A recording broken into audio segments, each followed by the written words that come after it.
Welcome to the deep dive. Today, we're diving into a bit of a debate in the Linux world. Yeah, it's about CachyOS and Manjaro, two Arch-based systems getting a lot of attention. Right, and our mission is pretty clear. Figure out if either of these is actually a good, stable starting point for someone new to Linux based on, some recent analysis. Definitely needed. You look at DistroWatch and CachyOS is suddenly like climbing way up. Yeah, and everyone's asking, is this the new Manjaro? Maybe better.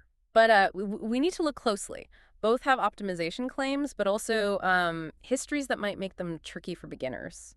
Okay, let's start with Manjaro then. It's been around longer, and the pitch has always been, the friendly way into Arch Linux, Arch without the scary install. That's the idea. But the way they try to make it safer can actually be a problem. They hold back packages for 2 weeks. For stability testing, supposedly. Right. It's supposed to prevent breakages, but in reality, it often causes them. How does that work?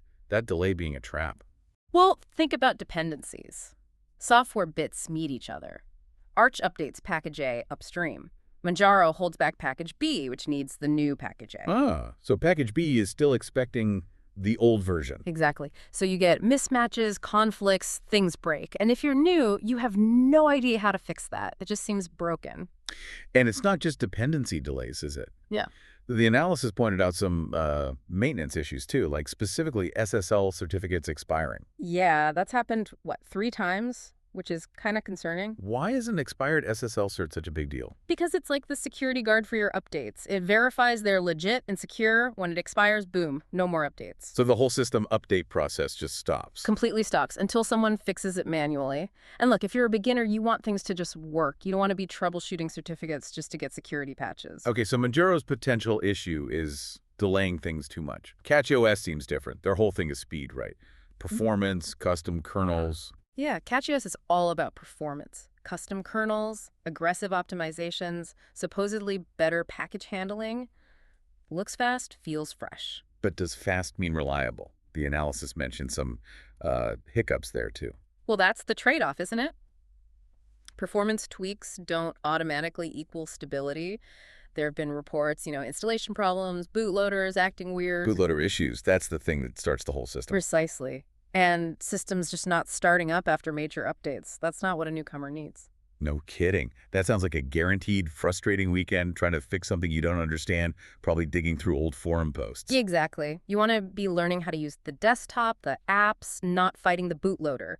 The focus should be on learning, not constant system repair. Which kind of brings us to something they both share, a potential vulnerability, the AUR. Ah, yes, the Arch user repository. It's a massive strength of Arch and a potential weakness. It's basically this huge library of software packaged by the community, right? Gives you access to almost anything. Almost anything. But it's crowdsourced. And crucially, it's largely unvetted. So if something goes wrong there, it affects everyone using it, like Manjaro and CachyOS. Absolutely. A mistake by just one person packaging software for the AUR can cause, a ripple effect. Errors, conflicts. It can mess up repositories and mirrors. AUR flooding, they called it. Yeah, or just bad packaging. And suddenly updates might fail for everyone relying on those mirrors or packages. Fixing that requires knowing how to manually intervene, maybe roll back packages. It's way beyond beginner level. You're suddenly an expert sysadmin. Okay, so let's pull this all together. We have Manjaro, maybe too cautious with delays causing issues. CachyOS, pushing speed but maybe sacrificing some reliability. What's the takeaway for someone trying to choose? I think the analysis really points to this. For most users, especially learners, those small performance boosts you might get from CachyOS, they just don't outweigh the need for a system that's predictable and stable. And right now, the verdict seems to be neither CachyOS nor Manjaro consistently delivers that easy, out-of-the-box reliability.